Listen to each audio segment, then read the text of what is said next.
Apreciados estudiantes del doctorado en educación de la Extensión Académica San Felipe, de la Universidad Pedagógica Experimental Libertador, Instituto de Mejoramiento Profesional del Magisterio. Sean todos bienvenidos a esta sesión virtual para continuar las actividades planificadas en el curso Redacción de Textos Científicos, la argumentación y su uso académico. Para continuar con estas actividades corresponde en este momento desarrollar las unidades números 2 y 3, titulada Propiedades textuales y su aplicación en textos argumentativos. Específicamente vamos a trabajar con el ensayo, que es la próxima producción que vamos a entregar, y posteriormente el artículo científico para cerrar como el producto académico de esta asignatura. Quien les habla, el doctor Alexander Núñez, quien es el facilitador de la cátedra. Hablar de las propiedades textuales es importante reforzar un poco los órdenes discursivos y tipos de texto que ya aun cuando habíamos trabajado en la clase pasada estas definiciones, es importante entonces reforzarlas. Definiendo entonces el orden discursivo como aquel que se refiere a la materia con la que se construyen los textos y dependiendo de cómo aparecen ordenadas sus partes, van a tipificarse como narrativos, descriptivos, argumentativos, expositivos, instruccionales y dialógicos. En sí va a ser la superestructura de un escrito, el orden discursivo, es decir, es la forma de cómo está estructurado el contenido de un texto. De esta manera, para diferenciarlo un poco de la definición de tipo de texto, definiremos entonces los tipos de texto como aquel conjunto de textos con características similares en lo formal, en lo semántico y en lo funcional, que construyen los órdenes del discurso.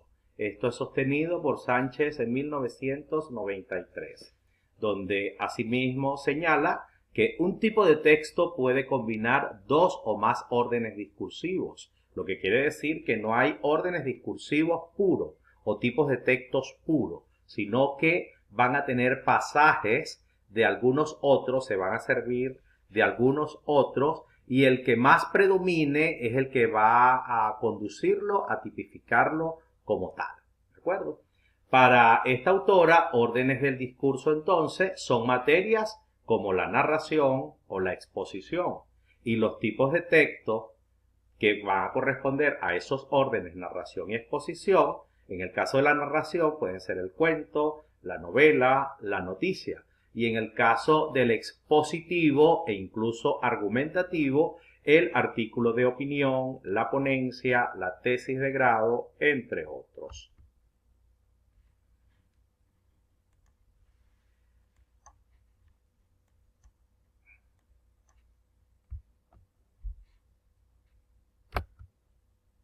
De allí que entonces haremos énfasis en los órdenes discursivos, expositivos y argumentativos, que son los que predominan en el ámbito académico y por ende son parte de lo que es el género discursivo académico.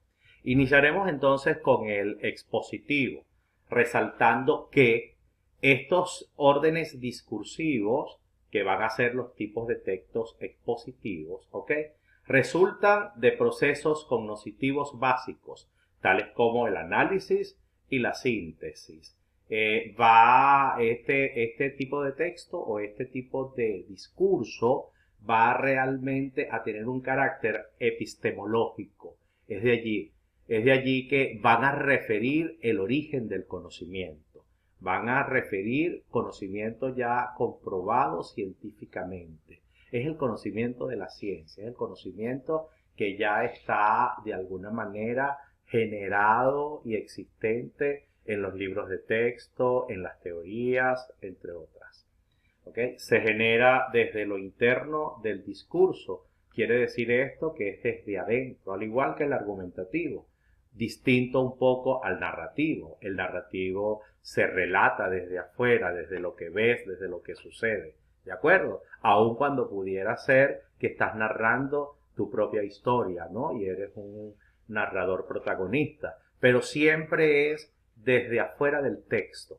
Mientras que el expositivo y el argumentativo sí se construye desde adentro. Por supuesto, se caracteriza un objeto fáctico o conceptual. Esto quiere decir que los hechos, a partir de los hechos, se demuestra la verdad. Se demuestra el conocimiento ya comprobado. Pues, y entonces se hace conocimiento, se hace teoría, se hace verdad. Pues. Es a partir de allí que se hace. Por supuesto, se definen los objetos y se determinan sus causas y consecuencias, es decir, los segmentos que vamos construyendo y relatando y escribiendo, perdón, en el texto expositivo siempre tienen un origen, un inicio, es decir, qué lo causa, cuáles son los indicios que lo generan, por supuesto lo desarrollan y cuáles podrían ser las consecuencias o los efectos que hace esa idea. Allí se va construyendo ese texto expositivo. Por supuesto también se explicita su funcionamiento, sus implicaciones y sus aplicaciones. En el caso del texto argumentativo se expresan opiniones y en ese expresar la opinión quiere decir que se expresa el punto de vista del escritor o del autor acerca de un tema determinado. Ese punto de vista se convierte en lo que se denomina tesis, por lo que el elemento característico del texto argumentativo es que siempre debe presentar una tesis, la cual por supuesto va a presentar esa relación entre lo epistemológico y lo axiológico. ¿Por qué lo epistemológico y lo axiológico? Porque lo epistemológico es que a partir de esos hechos, ¿ok? De eso fáctico que se encuentra en la realidad, el autor o el escritor toma posiciones y valora, ¿ok? Evalúa, juzga e interpreta esos hechos, ese mundo, y lo convierte en su propio texto hasta defenderlo, que es su argumento. Por eso es que se llama tesis. Por eso es que se llama posición frente a algo, posición frente a lo que es a lo que es la propia concepción que él le va a dar a las cosas que lo rodean. ¿Ok? Entonces, eso es una posición de alguien. Por supuesto, debes contar con algunos otros elementos que forman parte de ese otro mundo, de ese mundo fáctico, de ese mundo de los hechos para demostrar la verdad, y de allí que entonces se dice que es una relación entre lo epistemológico y lo axiológico.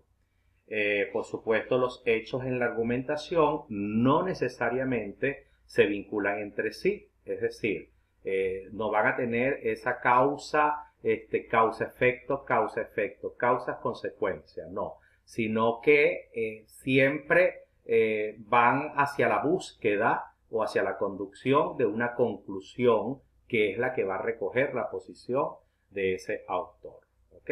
Y finalmente va a ser su tesis. Los hechos se constituyen en argumentos, uno por uno, ¿ok? Y en forma jerárquica, a favor o en contra de una determinada posición.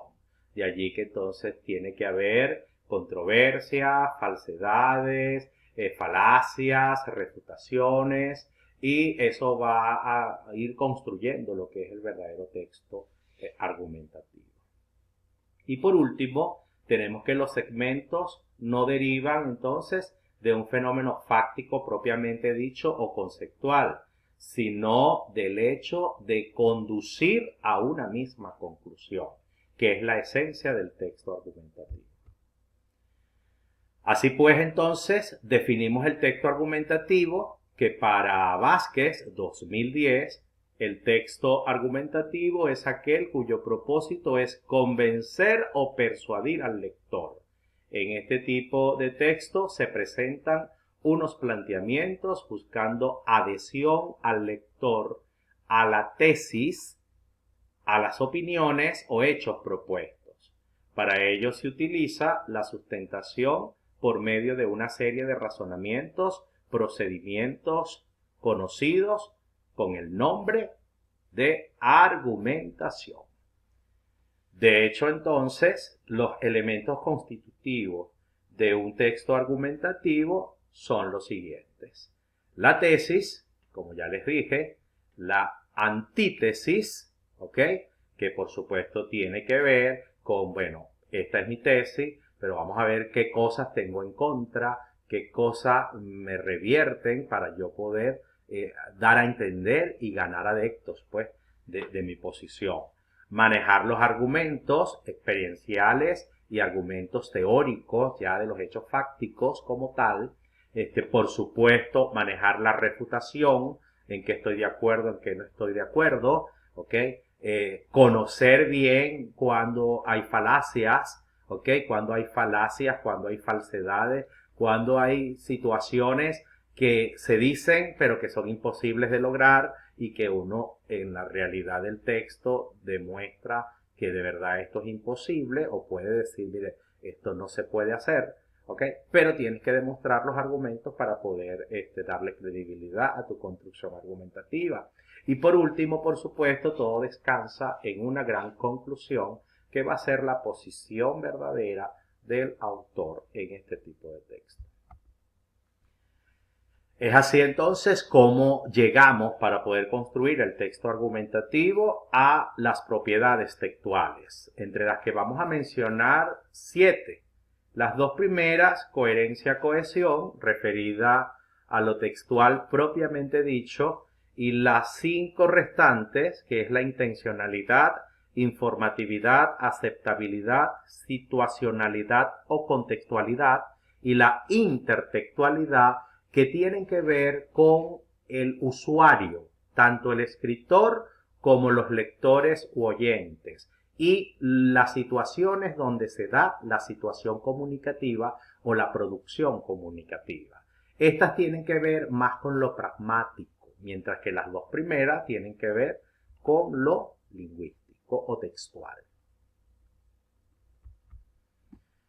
Así pues, entonces, dentro de las propiedades textuales, iniciamos con la coherencia, que se relaciona con la experiencia previa del escritor. Es decir, además de lo lingüístico, además de que la coherencia tiene que ver con el sentido completo del texto, trasciende a eso lingüístico en tanto que tiene que ver con la experiencia previa.